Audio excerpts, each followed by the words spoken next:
I am super stoked. I mean, fighting at Madison Square Garden, I think is probably every fighter's bucket list, fight location. Yeah. So I'm super excited. I've been fighting for a long time and, I know it just got legalized a couple of years ago. So I'm just like, dream come true. How about defending the belt? You know, because your people talk about that. You're not champion until you defend it. How about that aspect here of defending that thing? You don't want to give it back. You want to hold on to it. Well, that's what I've been fighting back to these last like 7, 8 years. Like I never got the opportunity to defend my UFC belt. So I Yeah. mean, that's what I'm here to do, right? Yeah, yeah, absolutely. I can't wait to watch you do it. Um, Carla, talk to me about the odds. I look at the odds and I see they have Weili like this pretty heavy favorite, and here I am thinking, well, I swear Carla was the champion. What do you think? Do you feel disrespected by that? What do you think when you see how heavy of an underdog you are? I mean, I wish I could say I was disrespected, but now it's just basically a standard of my career to be the underdog. Like, I don't care, people's thoughts and opinions, like, obviously have no bearing on the Right. outcome of the fight, or else, I wouldn't be champ right now. So, I'm not too worried about it. I feel like having faith in yourself is kind of like having this secret that you're in on and nobody else knows. You're like, okay. But yeah, no, absolutely. Why does that happen though? Why you've won all these fights in a row. You, like we said, you're the champion for crying out loud. Why are you always seen as the one who's gonna not win the fight or the underdog? Why does that happen to you when all you do is win? I wish I could tell you. Yeah, Maybe it's like I'm a tiny woman. Like I don't trash talk. I don't like. I do have so much respect for like my opponent's skills, and yes, I'm just like I don't give away too much about even though people probably assume what I'm always gonna do. Go right. for the takedown, but They know it. I don't give too much. In terms of like pre-fight talk, and I think that probably has a lot to do with it. Because the last fight was slow, do you feel the need to put on a quote unquote good show here now, in addition to obviously winning the fight?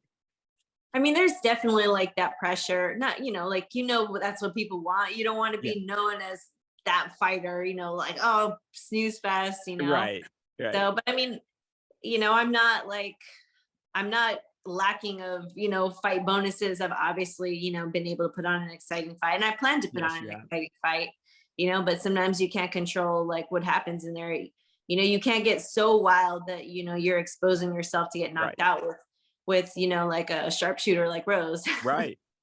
I mean, I think if I was you, I would want to like turn around and say to the people, like, yeah, it's like it's easier said than done because right, you don't want to put yourself at risk and then one punch and the fight's over and then no belt, right? And you're on the Is floor that at the frustrating at all? final, so I mean, at the end of the day, like for me the priority is winning, but of Yes. course I want to put on an exciting fight. I think I always give it my all, and hopefully that leads to a great finish. Is there any like monumental occasion that's happening like 10 days from now that you have right after the fight, like you did last time when you got married? Actually, no, nothing like huge like happening right after this fight. So fortunately, I've been able to just focus on the fight. Like looking back at it, I still don't know how I like was planning this wedding by myself, like, plan like That's without a crazy. wedding planner. Yeah, I didn't And even think of that. Yeah, that you right, you planned a wedding, which seems like it would be like take all of your time, but you also got ready for a UFC title fight. exactly. So honestly, this camp in comparison has been a breeze.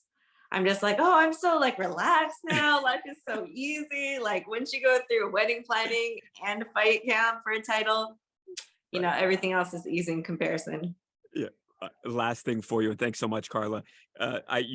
Like you've said, you're not one to trash talk, and I think Whaley not much either. Is there any message that you would send to her a few days before you step in that octagon and fight at Madison Square Garden? I mean, the message I plan to give her, I'll probably just try to give it to her in the cage. But, With your fists.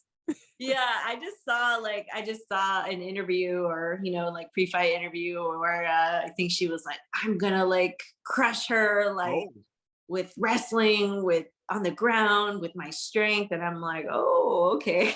Like, so I definitely feel that she's like confident going into this fight. And I honestly I feel a little bit like Rocky going into this fight versus like Drago. Like you have this like big, strong, like, versus like Wow. the little one with like a lot of heart. So, whatever. Like I, I'm going in there to do my thing and I'm excited.